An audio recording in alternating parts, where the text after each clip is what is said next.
এখন আপনাদের সামনে 1 মিনিট শুভেচ্ছা বক্তব্য রাখবেন হোসেন বাজারের বিশিষ্ট ব্যবসায়ী জনাব মোহাম্মদ হেলাল ভাই। তপন তালুকদার সাবেক মেম্বার, ওনার আয়োজিত আছে শীত বস্ত্র বিতরণ অনুষ্ঠানের প্রধান অতিথি, বিশেষ অতিথি সহ আমার সামনে উপস্থিত মুরব্বিয়ান এবং যুবক ভাইয়েরা, সবার প্রতি আমার সালাম, আসসালামু আলাইকুম। সময় খুবই সংকীর্ণ, আমি দুটি কথাই বলবো। আপনারা জানেন আকবর হোসেন স্বপন ভাই আমেরিকান প্রবাসী, উনি আমেরিকাতে থাকেন আর উনি সাবেক মেম্বার ছিলেন। আমরা উনাকে ভালো করে কিন্তু চিনি।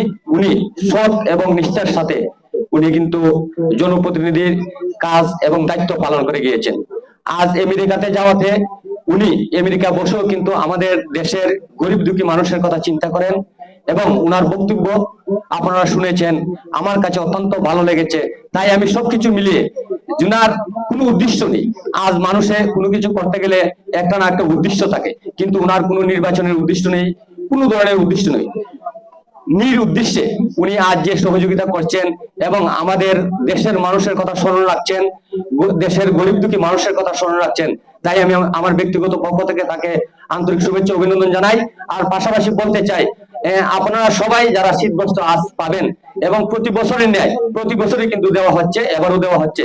আপনাদের কাছে একটি চাওয়া, আমাদের আকবর হোসেন স্বপন বাড়ির জন্য এবং আজদু বাড়ির জন্য সকলেই দোয়া করবেন, তাদের পরিবারের জন্য দোয়া করবেন। ওনারা যদি ভালো থাকে, সুস্থ থাকে, তাহলে আশা করি প্রতি বছরই দিন দিন উন্নতি হবে এবং আরো গরিব দুঃখী অসহায় মানুষ আমাদের এলাকার সহযোগিতা পাবে। এই আশাটুকু ব্যক্ত করে আমি আমার কথাবার্তা এখানে শেষ করছি। সকলে ভালো থাকুন, সুস্থ থাকুন। আসসালামু আলাইকুম।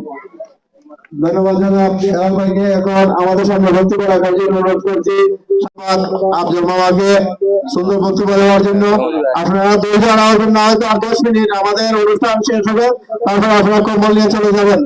সম্মানিত উপস্থিতি, আজকে যে যারা আয়োজনে অনুষ্ঠান, জনাব আকবর হোসেন স্বপন ভাই, উনি আমার ফুফাতো ভাই, হয়তো আমার ফুফু বেঁচে আছেন, সালেহ মামা বলছেন, ওনার বয়স অনেক। আপনারা সবাই আমার ফুফুর জন্য দোয়া করবেন এবং ওনার সাথে হয়তো আমার বাবিও সাথে বইন স্বপন ভাই বউ, তার জন্য দোয়া করবেন। আমার বাতিজা আছে 4টা, বাতিজার বউ আছে, তাদের জন্য সবার কাছে দোয়া প্রার্থী। আপনারা সবাই দোয়া করবেন যাতে প্রতি বছরই আপনাদের মধ্যে ওনারা কম্বল বিতরণ করতে পারেন এবং রমজানে এবং যার যে সহযোগিতা আছে ওনারা যাতে সহযোগিতা করতে পারেন। এবং পাশে ডাইনে বামে মুরব্বিয়ান এবং যুবক ভাই বন্ধুরা, আসসালামু আলাইকুম। আজকে যে শীত বর্ষণ অনুষ্ঠান হয়েছে, এটা আমাদের একটা সম্মানিত সভাপতি, বিশেষ অতিথি এবং আমার এলাকার মুরব্বিয়ান ও যুবক ভাইয়েরা, আপনারা যারা আজকের কম্বল বিতরণ অনুষ্ঠানে উপস্থিত হয়েছেন, আপনাদের সবাইকে আমার তরফ থেকে আসসালামু আলাইকুম।